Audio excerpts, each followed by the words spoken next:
महाशिवरात्रि काहिंकी पालन करा जाए? काहिंकी एही रात्रि को महाशिवरात्रि बोली कहा जाए?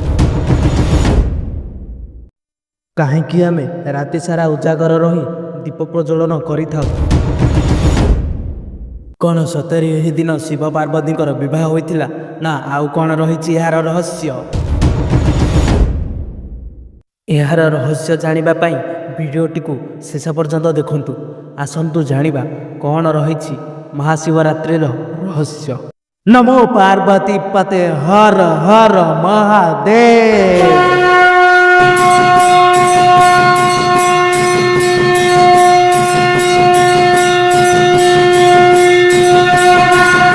शिवरात्रिर अर्थ हेउछि शिवंकर राति। एहाको नै पूरा देश रे अनेक मान्यता रही।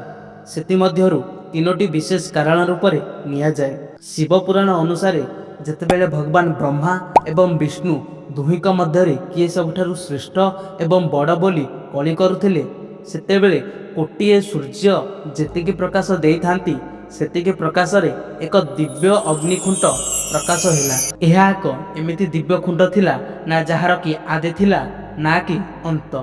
एहा परे एक दिव्य बाणी हैला कि जिए एही दिव्य अग्निकुंडर आदि एवं अंत पाइजिव से हेब एही सृष्टिर सबुठारु श्रेष्ठ।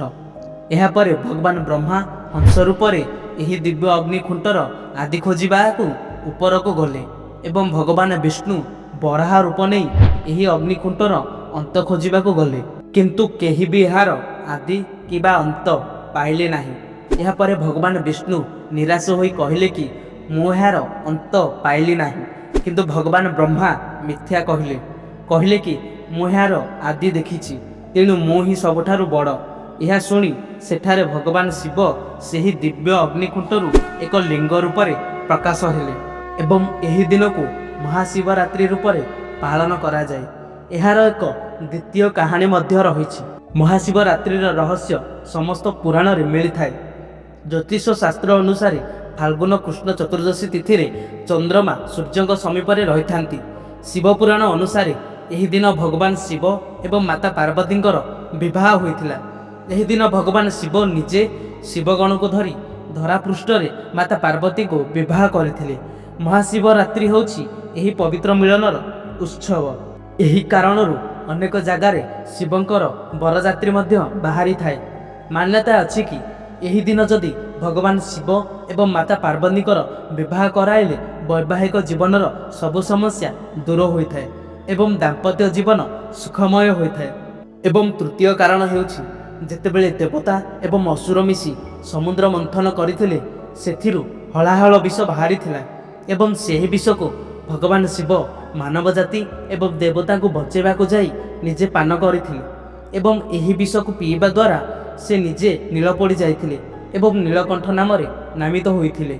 दुनियार उद्धारकर्ता जिए दुनियार उद्धार कले तांकर सम्मान रे शिवरात्रि पालन करा जाए एवं कुहा जाए कि भगवान शिव स्वयं एही दिन सबु शिवलिंग रे प्रकट होई निज भक्तंकर मनोकामना पूरण करिथांती। एही दिन अचल शिवलिंग रे भगवान शिवंकर शक्ति संचार होइथाए तेणु एही राति को महाशिवरात्रि बोली कहा जाए।